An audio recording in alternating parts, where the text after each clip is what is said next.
Perm ist eine Stadt im Osten des europäischen Teils Russlands mit über 1 Million Einwohnern. Genau diese Stadt erstarrte im Frühjahr 1968 vor Schreck. In Perm tauchte ein Verrückter auf, der wahllos Frauen mit einem Hammer angriff und sie zu sexuellen Handlungen zwang. Innerhalb weniger Wochen stieg die Zahl der Überfälle auf 2 Dutzend und nur durch einen glücklichen Zufall konnte das Monster festgenommen werden. Zu diesem Fall gibt es Fotos der Opfer, die ich hier nicht zeigen kann. Ich möchte Sie auch daran erinnern, dass Sie mir für meine Arbeit ein Like geben sollten, nicht für die schrecklichen Geschichten, und dass Sie den Kanal kommentieren und abonnieren können. Frühjahr, April 1968, Perm, Russland. Polizeiautos rasten durch die Stadt. Es war ein schrecklicher Vorfall passiert. Alle Einsatzkräfte waren alarmiert worden. Im Waldpark wurde eine brutal ermordete Frau gefunden. Die gesamte Polizeiführung der Stadt traf am Tatort ein. So etwas kam in jenen Jahren nicht oft vor. Die Leiche wurde nur wenige Meter von einer Quelle entfernt gefunden, an der die Anwohner regelmäßig Wasser holten. In der Nähe liegt der Balatowski-Waldpark, der heute Tscherniawski-Wald heißt. Früher hatte er einen schlechten Ruf und Frauen versuchten ihn zu meiden. Die Ermittler interessierte jedoch nicht der schlechte Ruf dieses Ortes. Sie wollten wissen, wer eine Frau so gnadenlos getötet hatte. Das Opfer wurde identifiziert. Es handelte sich um Galina Belonotschko. Von diesem Moment an begann eine Geschichte, an die sich viele Einheimische mit Schrecken erinnern. Die Menschen hatten Angst, auf die Straße zu gehen und versuchten, vor Sonnenuntergang nach Hause zurückzukehren. Aber alles der Reihe nach. Die Nachricht vom Mord im Balatowski-Waldpark verbreitete sich innerhalb weniger Tage in allen Höfen. Die Experten konnten feststellen, dass die junge Frau mehrmals mit einem Hammer auf den Kopf geschlagen worden war. Der erste Gedanke der Ermittler war, dass der Täter die Tat aus sexuellen Motiven begangen hatte. Doch später stellte sich heraus, dass es keine Spuren von sexueller Gewalt gab. Die zweite Version war Raub, doch alle Wertsachen der Frau wurden gefunden. Wenn es weder sexuelle Gewalt noch Raub war, was war dann das Motiv? Vielleicht persönliche Rache, Hass oder Eifersucht. Die Ermittler mussten alle diese Versionen sorgfältig prüfen. Die Frau hatte einen Ehemann, der unter Verdacht geriet. Als die Ermittler den Mann befragten, stellte sich jedoch heraus, dass er ein Alibi hatte. Die Ermittler begaben sich zum Arbeitsplatz der Verstorbenen. Auch dort hatte niemand etwas Verdächtiges gesehen oder gehört. Die Verstorbene hatte in letzter Zeit mit niemandem Streit gehabt. Das nächste Opfer, Nina Ivanovna Silivanova, erinnert sich mit Entsetzen an die Ereignisse eines Abends im Jahr 1968. Dieser Tag steht mir noch immer vor Augen. Ich kann ihn einfach nicht vergessen. An einem Tag ging die Frau mit einem Koffer von ihrer Mutter nach Hause und verspürte plötzlich ein ungutes Gefühl, eine solche Angst, als würde jemand ihr in den Nacken schauen und ihr folgen. Als sie sich umdrehte, sah sie einen Mann. Die Frau redete sich ein, dass er ihr helfen würde, den Koffer zu tragen oder einfach vorbeigehen würde. 1 Minute später, ein Schlag. Nina fiel zu Boden. 1 Sekunde später folgte ein weiterer Schlag und noch einer. Der Täter schnappte sich den Koffer und rannte davon, als er Stimmen von Passanten hörte. Die Frau wurde ins Krankenhaus gebracht. Nina Wassiljewna schwebte zwischen Leben und Tod. Einige Stunden später, nachdem sie mehrere Schläge mit einem Hammer auf den Kopf erhalten hatte, kam die Frau wieder zu sich. 1 Monat später wurde sie bereits aus dem Krankenhaus entlassen. Die Folgen dieses schrecklichen Tages blieben ihr ein Leben lang. Dieser Überfall ereignete sich wenige Tage nach der Ermordung von Galina Belonotschko. Die Ermittlungen liefen auf Hochtouren, als in Perm ein neues Verbrechen begangen wurde. An diesem Tag nahm Anja Derevianko ihren Sohn zum ersten Mal mit auf den Gemüsegarten. Der Junge sollte an die Arbeit gewöhnt werden. Annas Sohn wurde schnell müde und lief zum Teich, und als er zurückkam, bot sich ihm ein schrecklicher Anblick. Seine Mutter lag auf dem Boden und auf ihr saß ein Mann mit einem Hammer in der Hand. All das erzählte der Junge auf der Polizeiwache. Das Kind kam angerannt und schrie: »Hilfe! Da schlägt ein Mann meine Mutter mit einem Hammer!« Es war kein Auto in der Nähe. Man musste eines aus der Stadt rufen, und das bedeutete, dass möglicherweise wertvolle Zeit verloren ging. Die Polizisten, die am Tatort eintrafen, sahen die Leiche der Frau im Gemüsegarten. Niemand war in der Nähe. Sie wollten das verängstigte Kind von seiner Mutter wegbringen, als diese plötzlich die Augen öffnete. Sie wurde sofort ins Krankenhaus gebracht, wo die Ärzte feststellten, dass Anna 4-mal mit einem harten, stumpfen Gegenstand auf den Kopf geschlagen worden war. Auch diesmal wurde das Opfer nicht misshandelt. Der dritte Angriff mit einem Hammer? Zufall? Die Ermittlungen zu der Serie von Angriffen wurden einem erfahrenen Ermittler der Staatsanwaltschaft der Region Perm übertragen. Dieser stellte sich das Hauptziel, einen neuen Angriff zu verhindern. Die Polizisten wurden umgezogen, um den Mörder zu fassen. Die Ermittler beschlossen, für den Täter eine unerträgliche Situation zu schaffen. Am 9. Mai 1968 verübte der Unbekannte einen neuen Angriff. Das Opfer war eine Bürgerin namens Chakamova. Die Frau wurde misshandelt und anschließend mit einem stumpfen, schweren Gegenstand mehrmals auf den Kopf geschlagen. Am selben Tag wurde eine Bürgerin namens Polikarpova mit einer Schädelfraktur in die Intensivstation eingeliefert. Auch sie war misshandelt worden. An vielen Tatorten traf die Ermittlungsgruppe wenige Minuten nach dem Angriff ein, aber die Fahndung nach dem Mörder blieb erfolglos. Die Ermittler fragten sich, wie der Täter so schnell vom Tatort fliehen konnte. Die Antwort lag auf der Hand. Der Mörder war mit einem Fahrzeug unterwegs, höchstwahrscheinlich mit einem Auto. Nach der Version der Ermittler beging der Mörder seine Verbrechen schnell, stieg in sein Auto und fuhr davon. Ein eigenes Auto war damals ein Luxus, aber viele hatten einen Dienstwagen. Eine Stunde nach dem letzten Angriff kontrollierten die Polizisten in Perm alle Autos und hielten besonders verdächtige Personen an. In jenen Jahren wurden die meisten Verbrechen auf heiße Spurensuche aufgeklärt. Daher hofften die Ermittler einfach, dass der Täter einen Fehler machen würde. Die Strafverfolgungsbehörden überprüften mehr als 10.000 Personen und wählten alle aus, die zuvor wegen ähnlicher Verbrechen verurteilt worden waren. Dabei fiel den Ermittlern ein Mann auf, Wladimir Sulima. Die Ermittler fanden heraus, Wladimir Sulima wurde 1946 geboren und wuchs in einer Familie religiöser Fanatiker auf. Sein Vater Stepan Sulima zwang seinen Sohn, Gebete zu lesen, und wenn er nicht gehorchte, schlug er ihn und zwang ihn, auf die Knie zu gehen. Als der Junge mit 14 Jahren begann, sich für Mädchen zu interessieren, unterband der Vater sofort die Neigung seines Sohnes und verbot ihm streng, an das andere Geschlecht zu denken. Einmal steckte der Vater Wladimir in einen Sack und warf ihn in eine Schlucht, woraufhin dieser das Bewusstsein verlor. Der Junge wuchs verschlossen auf. In der Schule wurde er wegen seines seltsamen Verhaltens gehänselt. Wladimir hatte keine Freunde, aber seine Nachbarn äußerten sich positiv über ihn. Sie bemerkten nichts Verdächtiges an ihm. Im Jahr 1968 war der Junge 22 Jahre alt und arbeitete als Fahrer am Polytechnischen Institut. Zuvor war er wegen Körperverletzung vorbestraft. In der 8. Klasse erhielt Wladimir den Spitznamen Casanova, da er immer die Aufmerksamkeit der Mädchen auf sich zog. Im Alter von 13 Jahren nutzte Wladimir den Balatowski-Waldpark als Ort für seine Vergnügungen. Er versteckte sich im Gebüsch und beobachtete Mädchen, wobei er sich gelegentlich selbst befriedigte. Später begann er, vor ihnen hervorzuspringen und sein Geschlechtsteil zu schütteln. Noch später begann der Junge, Mädchen anzugreifen, die durch den Waldpark gingen, und sie zu sexuellen Handlungen zu zwingen. Eines der Opfer ging zur Polizei und erzählte, dass der Junge ihr Schreckliches angetan habe. Er habe sie mehr als 2 Stunden lang zu sexuellen Handlungen gezwungen und dabei ständig Hand an sie gelegt. Ein anderes Opfer erzählte schüchtern von einem besonderen Merkmal des Täters, seinem wirklich großen Geschlechtsteil. Wladimir war nicht wählerisch. Er griff sowohl junge als auch ältere Menschen an. Wladimir war erst 14 Jahre alt, als er verhaftet und wegen einer Reihe von Übergriffen verurteilt wurde. Das Urteil des Gerichts war für einen 14-Jährigen relativ mild. Für 14 Taten erhielt er nur 8 Jahre.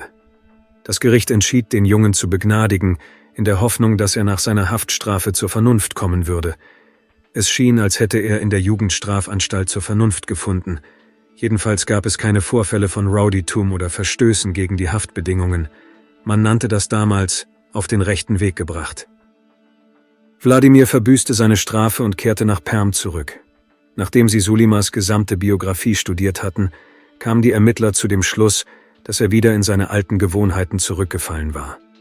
Als sie jedoch sein jetziges Leben untersuchten, stellten die Strafverfolgungsbehörden fest, dass Wladimir sich völlig verändert hatte. Er hatte eine Arbeit gefunden, geheiratet und bereitete sich darauf vor, Vater zu werden. Seine Frau lag damals im Krankenhaus und stand kurz vor der Entbindung. Sollte man mit dem Verdächtigen sprechen, wenn er ein neues Leben begonnen hatte?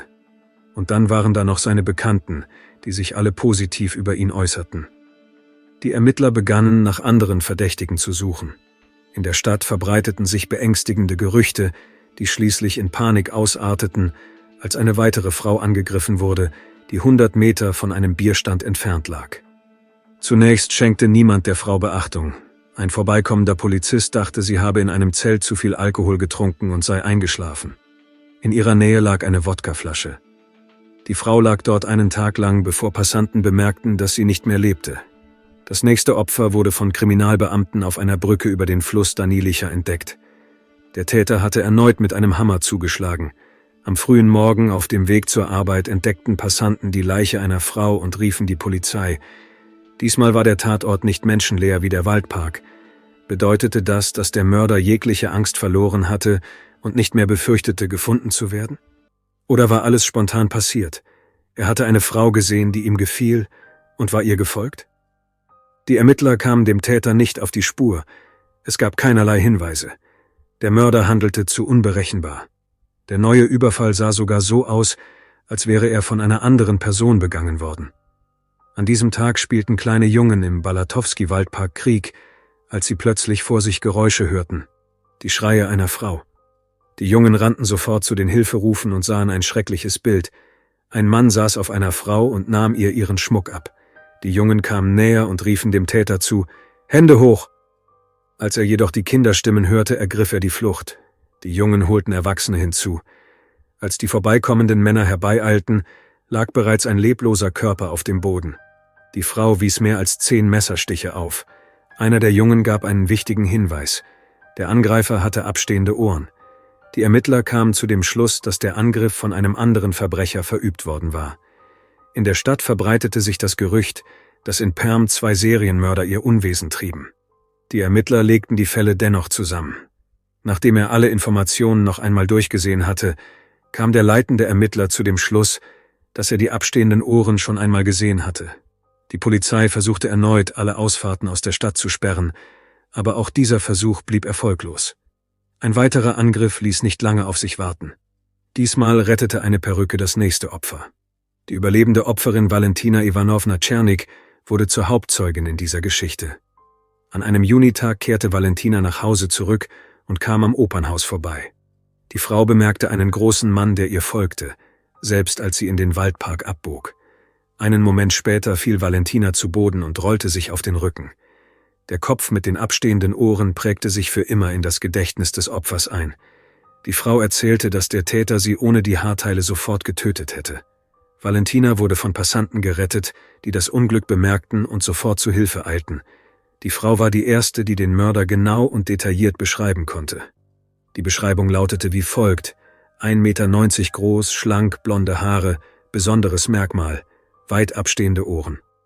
Das Ungewöhnlichste an dieser Geschichte kam jedoch erst noch. Am Tag nach dem Überfall ging die Frau zur Wundversorgung in die Poliklinik und erschrak. In der Schlange vor ihr stand der Mann, der sie am Tag zuvor angegriffen hatte. Der Täter wartete ganz ruhig, bis er an der Reihe war. Valentina rannte zur nächsten Polizeidienststelle. Zusammen mit ihr fuhren die Ermittler zu der Poliklinik, in der Hoffnung, dass der Täter noch in der Schlange warten würde. Als sie dort ankamen, fanden die Ermittler den Täter jedoch nicht mehr vor. Es schien, als seien alle Spuren wieder verloren, aber in der Arztpraxis blieb seine Krankenakte zurück. Diese führte die Ermittler zu dem Täter, den sie so lange gesucht hatten. Auf der Krankenakte stand Wladimir Sulima. Die Ermittler erkannten ihren Fehler. Sie hatten geglaubt, dass ein neues Leben Wladimir verändert hatte.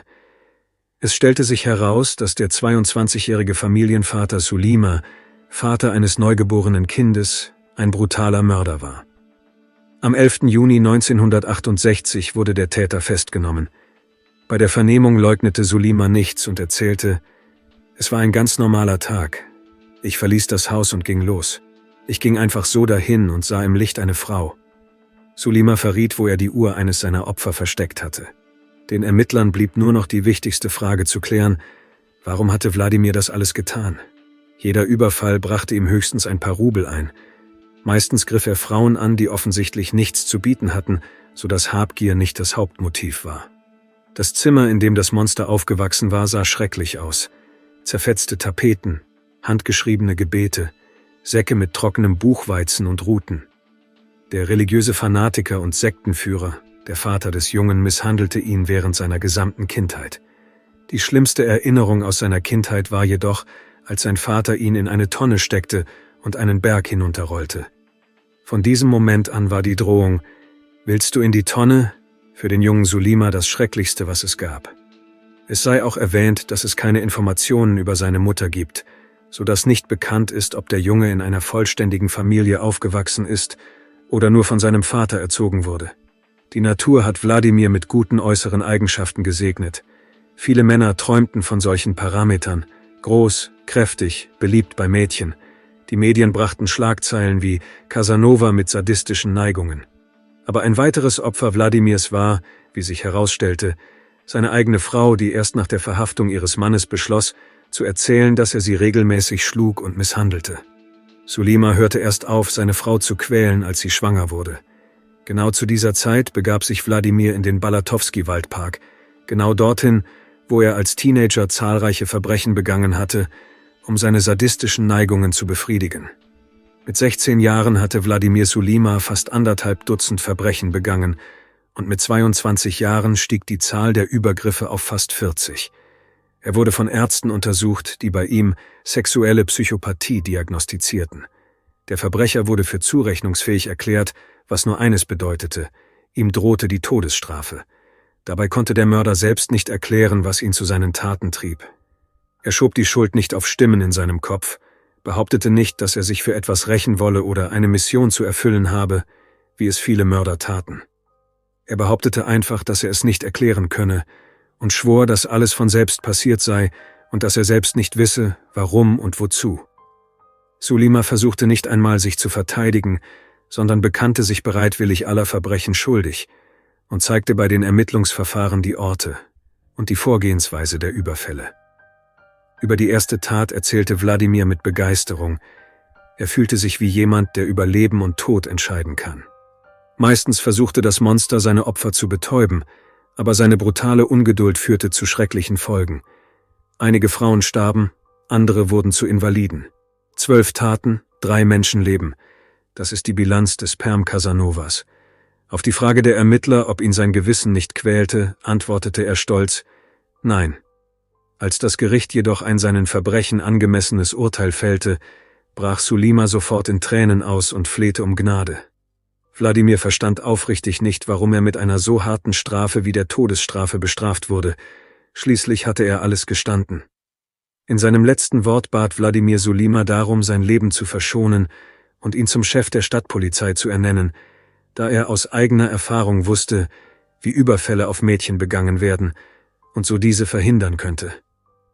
Aber alle seine Versuche, gegen das Urteil Berufung einzulegen, blieben erfolglos.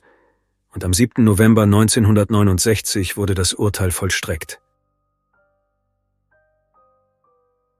Danke fürs Zuschauen und passen Sie auf sich auf.